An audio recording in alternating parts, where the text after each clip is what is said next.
Now you probably think that isometric sketching of oblique surfaces is going to be complicated because oblique sounds like a fancy word, but it's a lot easier than you think, and your TA Indy and me will help you out no problem. And he's going to help just by looking cute back on his treadmill. So first step for any isometric drawing is going to be to draw a bounding box. This is so that you make sure that your drawing will actually fit on the page and that you don't get halfway through and realize that you started off way too big or way too small. Dimensions on this drawing are a length of 14 and then 8 by 8 on the other two sides. So before I even draw any lines, you can see that I measured all the distances and put dots at all the corners to make sure that it was generally centered on the page and that it would actually fit, that it was the right size. And I've drawn the box in orange to simulate drawing it very lightly, very faintly. If you're drawing with a pencil, make this an extremely light line that you can barely see yourself. And the reason being is that not all of these lines are going to be part of the final drawing. You're going to have to erase some of them. You do want this box to be there because you're going to need to measure distances from the lines on this box. Jumping straight into it, let's draw this big front flat face. This red outline face on the front hand view corresponds to these two other red lines on the right side and top side view. I'll start making this drawing from the top, front, left, back sort of corner here, because it's one of the corners of my bounding box, so it's really easy to find. And I'll first just draw only the horizontal and vertical lines first, because horizontal and vertical lines are just going to follow the lines on the isometric graph paper. So again, they're the easiest to draw. Now, once I make it all the way around to this diagonal line, the nice thing is that I don't care about angles on the isometric drawing.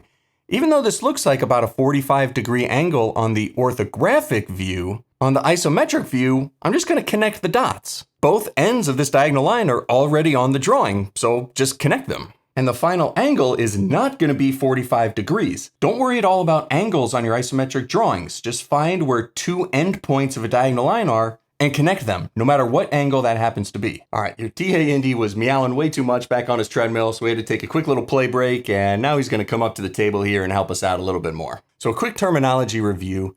A vertical and horizontal surface is going to look like a flat face on one orthographic projection, and it's just going to look like an edge on the other two. So this first face that we put on the isometric drawing, right, was a vertical face on the front, so we could see its shape on one side, but we only saw it as a line on the other two sides. An angled surface is going to look like a diagonal line on one side, and then you'll actually see the shape of that face on the other two projections. Now this drawing has an oblique surface. An oblique surface isn't just an extrusion in the same way that that angled surface on one side was just extruded into the page. An oblique surface is actually cut sort of at a 3D angle, so that on an orthographic projection, you actually see the shape of the face from all three sides, front, top, and right. And in this problem, we can see that from the triangle. The triangle on the front view and top view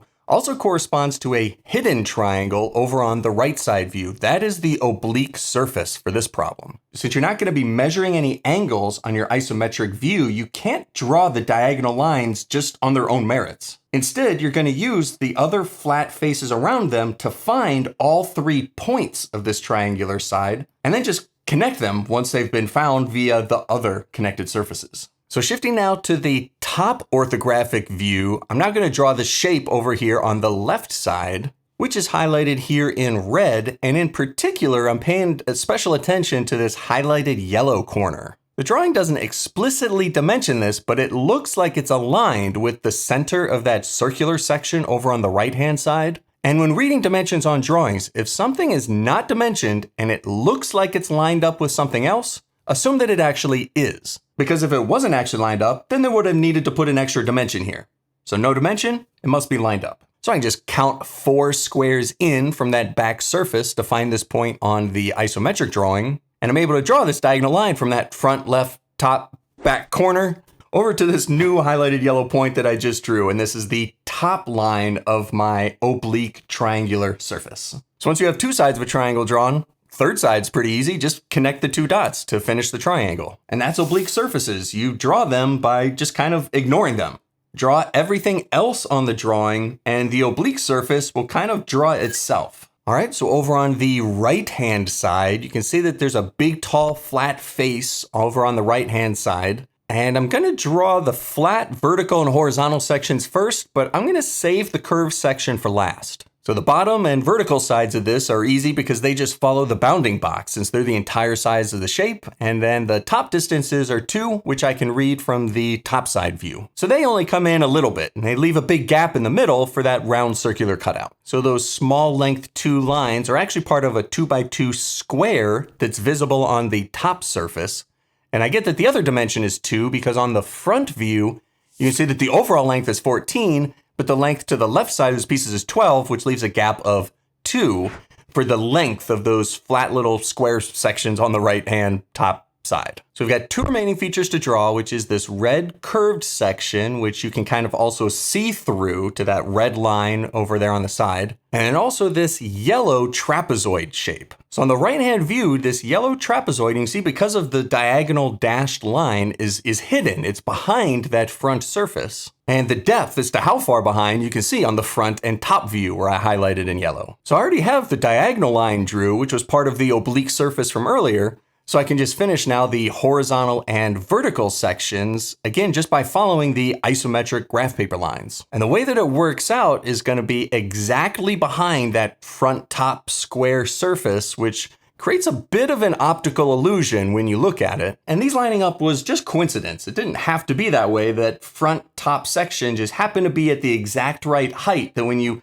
sort of look down at it from the perfect angle, the edges happen to line up. Last step is to draw these curved surfaces, and if you're struggling with curved surface problems, drawing cylinders or holes, click on this other video here and open it up in a new tab so you can watch that one next. I've got a whole other video that's all about exclusively drawing cylinders and holes and countersunk holes, all different curved shapes. But the super quick summary is make a mark to identify where the center of your circle is going to be, and then extend the radius outwards in all 4 up, down, left, right directions, and put a little mark that's going to be the quadrant of each circle. Or in this case, since we only have to draw a half circle, we're just drawing the 2 quadrants, just the bottom semicircle half. So I draw it in 2 pieces, and as you can see, one piece is kind of stretched out almost straight. And because of the shape of the isometric graph paper, one piece is extra curved. And do the same thing on the backhand side, except that I stopped drawing partway through because as you can see, part of this surface is actually going to be hidden. So I drew a real faint orange dashed line